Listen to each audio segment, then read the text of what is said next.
So my first stop this morning, we're just stopping in at one of our substations here where I keep the truck at the house 24/7. I've got this little shack built here. Not much of a shack, but serves its purpose. So I keep a little bit of material in my little shack here. Don't have much in here, a few nuts and bolts, but we've got these new street lights that are tiny. You can see compared to the size of my hand. These tiny little lights have the same output as our full-size street lights. So it's something that we're just kind of trying out. It's an LED light. We'll install one of these guys likely when we perform that maintenance work order.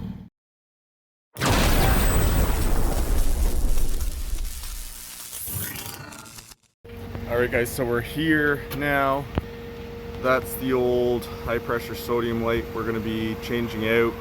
And what we're going to do, I had this light here fail. I don't get many LED lights fail. But we took this one down yesterday. This is the new guy, the little tiny one. And like I said, apparently this small little array of LEDs has the same output as the older style. So we're going to put this guy up. We do, however, need this bracket and some wiring, so we're going to take that apart on this guy, put this little guy onto that, and then we'll head up and install that on the pole. So first thing we're doing here, I'm actually changing my gloves. Usually we use leather gloves when doing line work, but I picked up these Youngstown ultra high dexterity cut proof gloves. Makes it a little easier to work with small wiring. Great for meter work. I've been using these gloves for about a year now. Definitely my favorite high dexterity gloves I've ever used. And we're using this battery screwdriver, for lack of better words, for the first time. It's the Milwaukee M12 1/4" hex screwdriver kit. Comes with the M12 batteries, the charger, all the bits, the screwdriver itself, and even a flashlight. It's got a little magnetic attachment on it. Just having a little trouble getting bits out, which I guess is a good thing. You're not going to open your case and have the bits all over the place. There we go. As I mentioned, this LED light here failed. So we're going to use the same wire, reuse the wire in the bracket from it. I'm not sure what exactly failed in this light. We used to troubleshoot them and carry spare parts and stuff, but now, and especially with warranty, if one fails, we take it out of service, bring it back to the manufacturer, they'll replace it. It's a lot quicker for us just to swap it out than try and troubleshoot that. So we're just going to salvage the wire, and the clip broke on the lid there. We're going to remove the bracket as well. Use that same bracket. The brackets are pretty well universal for all the lights we use, other than maybe some of the floodlights.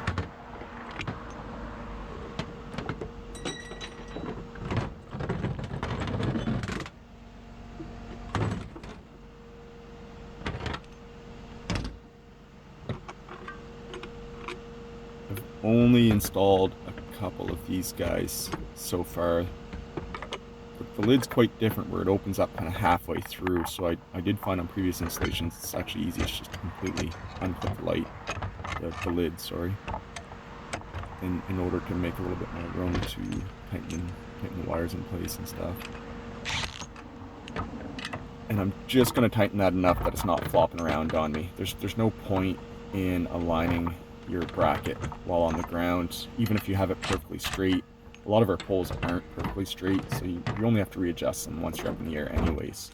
So we'll do that probably last step before we come back down to the ground.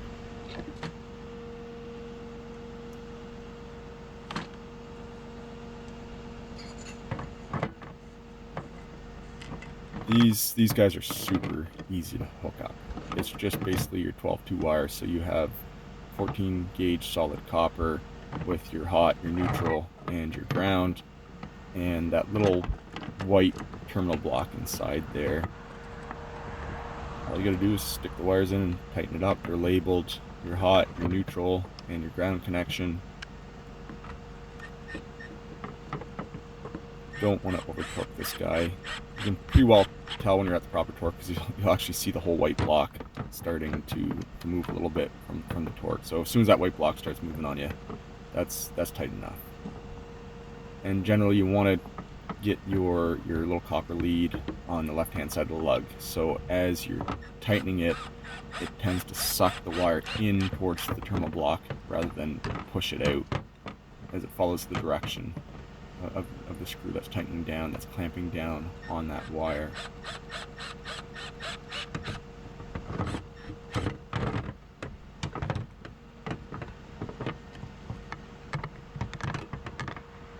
I think this lid's going to be a little bit better than the other ones, where the clip itself is more internal. It's not. The other one has a spring that basically broke off, and you've seen the clip go sideways on me. That spring popped right out on me. It's happened a few times. The lights themselves, they're really good. I've put up hundreds of those lights, and I think I've had maybe three fail in the last 2-3 years. So they're a good light. The springs do pop off quite frequently though.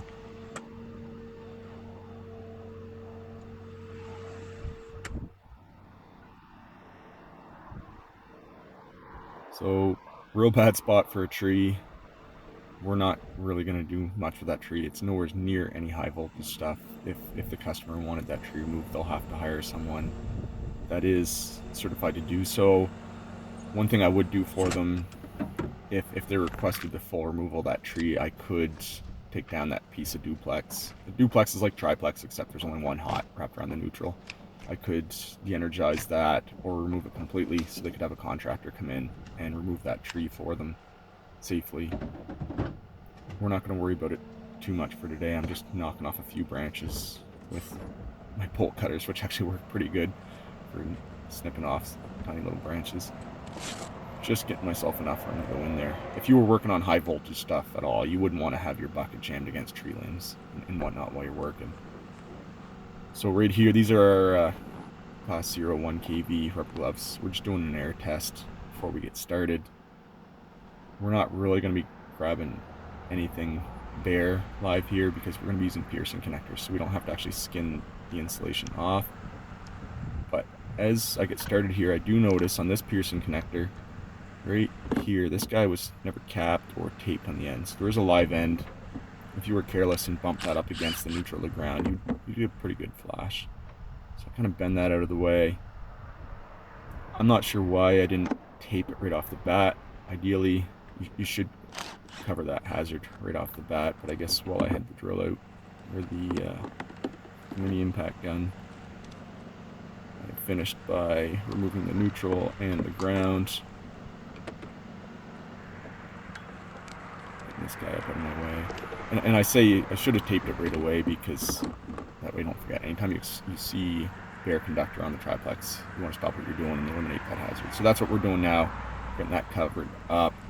There is a couple holes in the wire from the piercing connector, so we covered up both those pierced holes in the insulation as well as the end, and just get rid of some garbage wires here. So I'm not going to bother hauling up the impact gun just for 1 5/8 nut. We'll just use this Milwaukee wrench here. Move that guy. Pretty straightforward, just hangs on a bolt. There's no backup on that one. This new light has a couple holes for some lag bolts to make it a little more secure. The wood in the poles does shrink a little bit over time, so every once in a while you'll come across a light that's flipped right upside down during a storm or something. These new ones here, you're not going to find one flipped upside down. You put 2 3/8 lag bolts in it to keep that thing from moving.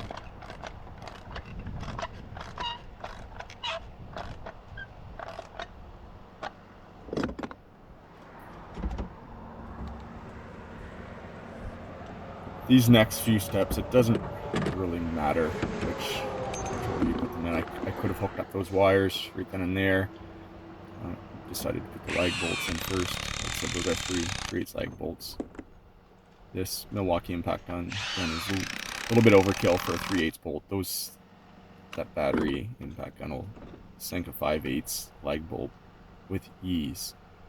So the 3/8, you gotta be careful. You don't want to over torque them and damage the aluminum bracket. So right here, I'm just clipping off the ends of that wire that I'm reusing because there is some pierce marks in that conductor as well. And for the new installation, I'd rather the piercing connector not enter in the same area where the wire was already pierced into. So we're gonna hook up our ground first. That duplex is energized, so you don't want to hook up your hot first, because then you're going to backfeed through to your neutral. So your neutral will basically be energized. So anytime you're hooking up something live, you want to start with your ground and move to your neutral and then your hot. I don't have the photo eye on, so I would have been fine either way, but it's definitely a good habit. And we're just tightening them up enough to bite because I don't have my 10 mil socket on me right now. And you do not want to over torque these pierce connectors because it'll just crush those piercing connections that go down into the wire. It'll absolutely crush them if you over torque them. So now we're just going to torque them by hand. There's basically a double nut on them, so the nut actually shears off once it's at proper torque. So we've got those guys all torqued now, and we got to click the photo eye in, which there is one. There's 3 prongs, and there's one larger prong to make sure you hook it up right so you don't feed the hot into the ground or the neutral. As soon as we pop that guy in, a photo eye like that, when it's initially energized for a brief second, it does close the contacts. So even in daylight, it will light that light up. It's a good way to check connections when you have underground feeding multiple poles. They're all lights. If you want to check them to work, and you just bounce that connection off the hot, and you have a guy spotting each light, you'll see which lights come on and which don't. So now, as I mentioned a few minutes ago, we're just lining this guy up. You don't necessarily want to straighten this guy with the bracket or with the pole. You want to make it level with the ground itself. And we can tip this guy forward or back a little bit. So that's pretty much it. We're going to double check one more time. The light is coming on. I was just covering the photo eye with my glove there to simulate darkness. As soon as that sun goes down, that guy's going to light up. And we pack our way. The biggest thing now is to get my truck turned around in this driveway. There's a blind turn right behind me there, so I didn't want to stop and back in. People come flying around that corner pretty quick, and I should have lots of room to turn around in this driveway. But other than that, guys, I've got an episode of Being a Lineman coming up very soon. Almost all the editing's done. I'm hoping to have that up in the next couple days. We do some cool stuff. We set a pole, we capture that, and open some bayonet fuses in a pad mount transformer. So some real great coverage that I don't think we've seen a whole lot in the videos. So stay tuned for that, guys. I gotta go take my son to a hockey game. So thanks for stopping in as always, and we'll see y'all soon.